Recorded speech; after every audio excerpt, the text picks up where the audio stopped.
Next రాబోతున్న photo, ఇక్కడ మనము గుడ్ అండ్ బ్యాడ్ అని అడగలేము. సో మీకు ఉన్న బాండింగ్, మీ మధ్య ఉన్న బాండింగ్ ని మనం తెలుసుకోవాలని అనుకుంటున్నాము. సో చూస్తారా ఎవరి ఫోటో ఉండొచ్చు? ఎనీ గెస్ ఎవరు ఉండొచ్చు అని? డెఫినెట్ గా ఫ్యామిలీ ఇదే, బట్ ఎవరిది అనేది ఒకసారి చూస్తా. My mom and dad. Mummy expire అయ్యి ఆల్మోస్ట్ 7 years అయ్యింది.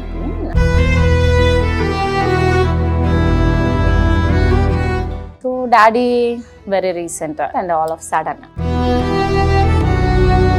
సో ఇద్దరితో బాండ్ ఎలాంటిది అని అంటే, మా ఫాదర్ 14 years ఉన్నప్పుడు మా మదర్ ని లవ్ చేసి పెళ్లి చేసుకున్నారు అని నాకు తెలుసు. ఎస్ మా మదర్ వాళ్ళు 12 members అంట మొత్తం. సో ఒక ఆడపిల్లని పెళ్లి చేసుకోవాలి కట్నం కానుకలు లేకుండా అని చెప్పి మా డాడీ మాట ఇచ్చారు. సో అలానే చేసుకున్నారు. నాకు తెలిసినంత వరకు కూడా ఎప్పుడు మా డాడీ కొట్టడాలు కానీ అలాంటి ఏ ఇష్యూస్ నేను చూడలేదు వాళ్ళిద్దరి మధ్యన, ఇప్పుడు నాకు ఊహ తెలిసినప్పటి నుంచి కానీ ఎప్పటి వరకు లాస్ట్ వరకు. అండ్ దాని తర్వాత చాలా ఇష్యూస్ జరిగాయి. మేము ఊరు నుంచి ఇక్కడికి వచ్చేసేటప్పుడు కానీ ఏదైనా చాలా ఇష్యూస్ జరిగినప్పుడు కూడా మా మమ్మీ మా డాడీ ఇద్దరు ఒకరికొకరు తోడుగా ఉన్నారనమాట. లైక్ మమ్మీ ఇక్కడ హైదరాబాద్ వచ్చిన 3rd day ఆవిడ ఒక బ్యాంక్లో సమ్ స్వీపర్ జాబ్ కూడా చేశారు.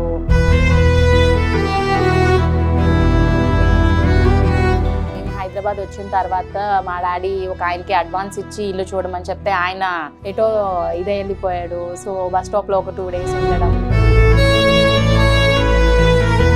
అలాంటి చిన్న చిన్న చాలా స్ట్రగుల్స్ అయ్యి జరిగినప్పుడు కూడా ఎప్పుడు మా మమ్మీ మా డాడీని ఒక క్వశ్చన్ కూడా వేయలేదు. సో ఎప్పుడైతే నాకు మ్యారేజ్ అయిపోయింది, బేబీ పుట్టారు, దాని తర్వాత డాడీ ఏంటి అంటే తల్లి లేకపోతే ఏంటి, మేము ఉన్నాం కదా ఫస్ట్ పురుడు మా ఇంట్లో పోసుకోవాలి అనేది ఆయనకి ఉండింది. అప్పుడు అలా కష్టం అయిపోయింది. ఇద్దరిని నాకు మమ్మీని ఏ పొజిషన్ లో అయితే చూసానో డాడీని అదే పొజిషన్ లో చూడడం అనేది అసలు నాకు లైఫ్ లో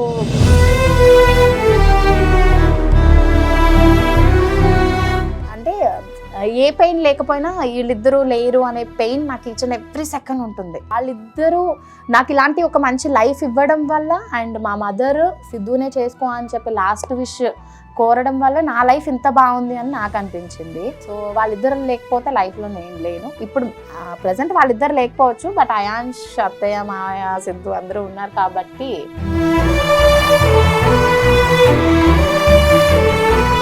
చెప్పేవాడు ఎంత చెప్పినా కూడా అది మనకు చాలా తగ్గిస్తుంది. మనకు సో దట్ ఈస్ వై నాకు ఏమనిపిస్తుంది అంటే, ఏదైనా ఒక పర్సన్ తో ఒక ఇష్యూ జరిగినప్పుడు ఆ ఇష్యూని అవాయిడ్ చేస్తే అయిపోతుంది, కానీ పర్సన్స్ ని అవాయిడ్ చేసేస్తారు. వాళ్ళు ఒకసారి పోతే మళ్ళీ తిరిగి రారు కదా. సో అందుకని నాకు ఆ ఇష్యూని అవాయిడ్ చేయండి, అంతేగాని పర్సన్ ని కాదని చాలా చెప్పాలనిపిస్తుంది. కానీ అందరూ ఒకలాగా ఆలోచించరు కదా, వాళ్ళకి ఉన్నప్పుడు వాల్యూ తెలియదు కదా. సో లేనప్పుడు తెలుస్తుందని మనము లెట్ ఇట్ దెమ్ మనం వదిలేయాలంతే.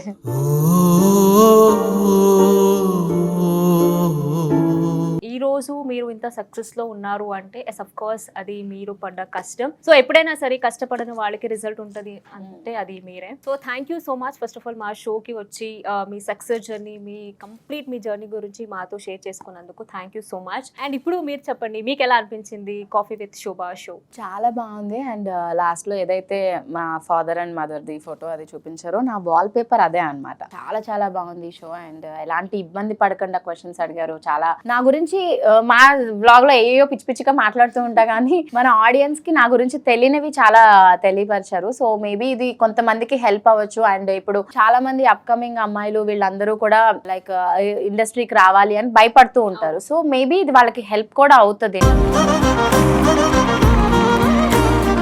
Once again, thank you so much.